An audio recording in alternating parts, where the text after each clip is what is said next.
Hello class 8th student आज हम पढ़ेंगे विशेषण की अवस्थाएं। ओके, विशेषण के बारे में आप पिछली कक्षाओं में पढ़ चुके हैं।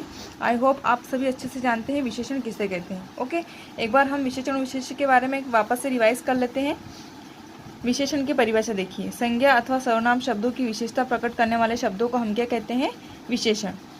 अब देखिए, विशेष जिन संज्ञा या सर्वनाम शब्दों की विशेषता बताई जाती है उन्हें हम विशेष्य कहते हैं। ओके, जैसे अमन ने हरी कमीज खरीदी और काला घोड़ा प्रतियोगिता में जीत गया। अब इसमें विशेषण क्या है? हरी है ना, और विशेष्य क्या होगा? कमीज। इस प्रकार इसमें हरी विशेषण है और कमीज क्या है? विशेष। इसी प्रकार काला घोड़ा, काला क्या है? घोड़े की विशेषता बता रहा है, तो घोड़ा कैसा है? काला। तो काला क्या होगा? विशेषण। और घोड़ा जो कि संज्ञा है, ये क्या कहलाएगा? विशेष। ओके, अब देखो विशेषणों की तुलना। जब दो या दो से अधिक व्यक्तियों या वस्तुओं की तुलना की जाती है तब वहाँ विशेषण का प्रयोग होता है। इस प्रकार तुलना के आधार पर विशेषण की 3 अवस्थाएं होती हैं। आए समझ में? जब दो या दो इससे अधिक व्यक्तियों वस्तुओं की आपस में तुलना की जाती है, कंपैरिजन किया जाता है, तो वहाँ पर क्या होता है? विशेषण का प्रयोग किया जाता है। और ये कितने टाइप्स के, कितनी अवस्थाएं होती हैं? इनकी 3 अवस्थाएं होती हैं। फर्स्ट है मूलावस्था, फिर उत्तरावस्था और फिर उत्तमावस्था। ओके, पहला देख लेते हैं मूलावस्था। जब एक ही व्यक्ति या वस्तु के गुण दोष बताने के लिए विशेषणों का प्रयोग किया जाता है और उसकी तुलना किसी अन्य से नहीं की जाती है तो वह विशेषण की मूलावस्था कहलाती है। आए समझ में? जब किसी एक ही व्यक्ति या एक ही वस्तु के बारे में कोई गुण या दोष बताए, अच्छाई या बुराई बताई जा रही है और उसका कंपेरिजन किसी और से नहीं किया जा रहा है तो वो क्या कहलाएगा? विशेषण की मूलावस्था कहलाएगा। जैसे फॉर एग्जाम्पल देख लीजिए, आम का पेड़ उच्च होता है ना, रोहन बुद्धिमान लड़का है, मतलब इसकी किसी से तुलना नहीं की जा रही है ना, बस रोहन के बारे में बताया जा रहा है कि वो एक बहुत अच्छा लड़का है, बहुत बुद्धिमान है ना, और बताया गया है कि आम सबसे उच्च पेड़ है। ठीक, अब उपरोक्त दोनों वाक्य में कोई तुलना नहीं की गई है, अभी तो सामान्य विशेषताओं को ही बताया गया है। तो ये इस प्रकार के जो वाक्य क्या कहलाएंगे? मूलावस्था के अंतर्गत आएंगे। नेक्स्ट है उत्तरावस्था। जब दो व्यक्तियों, वस्तुओं या प्राणियों के गुण दोष बताते हुए उनकी आपस में तुलना की जाती है तो वह विशेषण की उत्तरावस्था कहलाती है।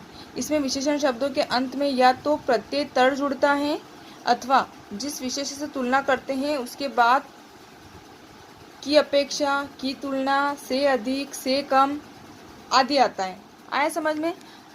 मूलावस्था में क्या होता है कि किसी से भी कंपैरिजन नहीं किया जा सकता, कोई भी व्यक्ति वस्तु, एक ही जो व्यक्ति है उसी के बारे में बताया जाता है। और उत्तरावस्था में क्या होता है? दो व्यक्तियों, दो वस्तुओं या दो प्राणियों जो भी है उनके बारे में आपस में तुलना की जाती है, दोनों में कंपैरिजन किया जाता है। ठीक है, तो जिसमें कंपैरिजन, दो चीज़ों में कंपैरिजन किया जाता है वो क्या कहलाती है? उत्तरावस्था। और इसमें क्या होता है कि इन शब्दों के अंत में हमेशा ये तो तर प्रत्यय जुड़ता है। प्रत्यय के बारे में आप अच्छे से जानते हैं, प्रत्यय पीछे जुड़ता है। शब्द के पीछे जुड़ने वाला जो शब्द होता है वो क्या कहलाता है? शब्दांश होता है, वो क्या कहलाता है? प्रत्यय। तो इसमें प्रत्यय क्या जुड़ता है? जो भी शब्द है उसके पीछे तर जुड़ जाएगा। ठीक है, या ऐसा होगा कि जिस विशेष से तुलना करते हैं उसके बाद जो विशेष है, जो संज्ञा है, उसके बाद क्या लगेगा?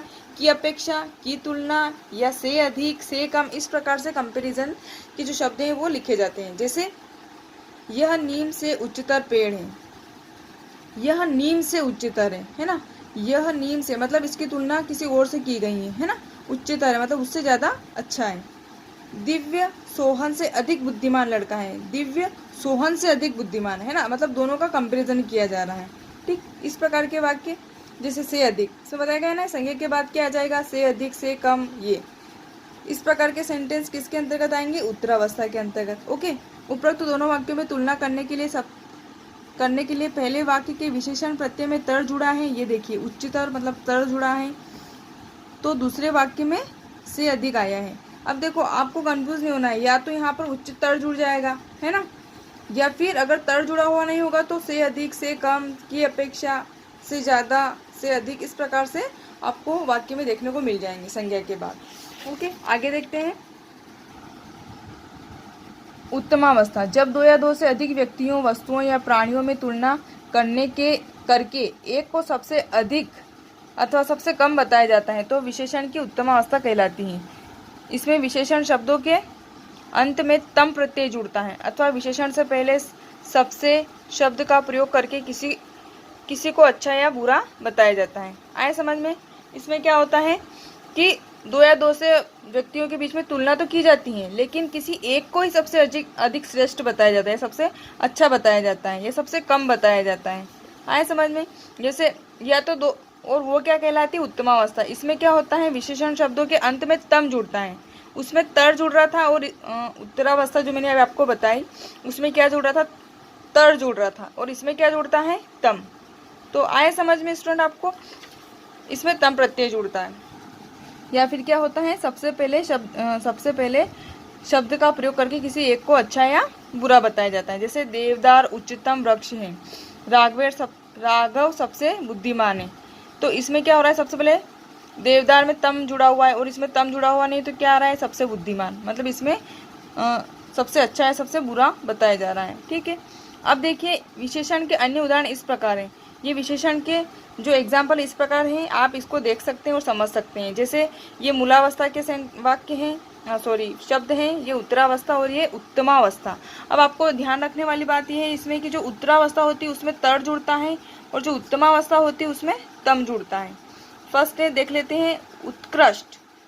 उत्कृष्ट जो है वो मूल विशेषण है, मूल शब्द है ना। अब इसमें अगर हम इसको उत्तरावस्था में चेंज करेंगे तो क्या बन जाएगा? उत्कृष्टतर। और उत्तमावस्था में जोड़ेंगे तो उत्कृष्टतम। फिर मृदु तो मृदुतर, मृदुतम। विशाल विशालतर, विशालतम। सरल सरलतर, सरलतम।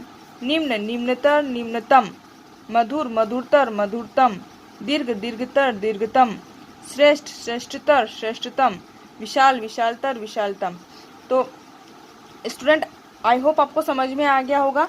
इसमें भी देखिए कुछ भी नहीं करना, सब सिर्फ आपको ये ध्यान रखना है कि जो उत्तरावस्था होती है उसमें तर जुड़ता है, और जो उत्तमावस्था होती है उसमें तम जुड़ता है। ओके, ये सब भी आप इनको पढ़ सकते हैं और अच्छे से रीड करके समझ सकते हैं। अब देखते हैं विशेषण के टाइप्स। विशेषण कितने प्रकार के होते हैं? पिछले कक्षाओं में आप इसके बारे में जान चुके हैं। एक बार अपन इसको वापस से रिवाइज कर लेते हैं। गुणवाचक विशेषण, परिमाणवाचक विशेषण, संख्यावाचक विशेषण और सर्वनामिक विशेषण। ओके, अब देखते हैं गुणवाचक विशेषण में क्या होता है। संज्ञा या सर्वनाम के गुण दोष आदि के बारे में बताया जाता है ना। संज्ञा या सर्वनाम के गुण दोष आदि का बोध होता है। इसमें क्या होता है? परिमाण में मात्रा या मापतोल का बोध होता है, कम ज़्यादा अधिक। ये संज्ञा या सर्वनाम की मात्रा माप आदि का बोध होता है। और संख्यावाचक में क्या होता है? संज्ञा सर्वनाम की संख्या का बोध होता है, संख्या पता चलती है। सार्वनामिक में क्या होता है? संज्ञा की विशेषता बताने वाले जो सर्वनाम है उनके बारे में पता चलता है। अब देखते हैं परिमाणवाचक विशेषण 2 टाइप्स के होते हैं, निश्चित परिमाणवाचक और अनिश्चित परिमाणवाचक। इसमें नापतोल की मात्रा का बोध होता है। ठीक है, इसमें निश्चितता का बोध होता है, इसमें अनिश्चितता का बोध होता है। संख्यावाचक भी 2 टाइप्स के होते हैं, निश्चित संख्यावाचक और अनिश्चित संख्यावाचक। निश्चित संख्यावाचक में क्या होता है?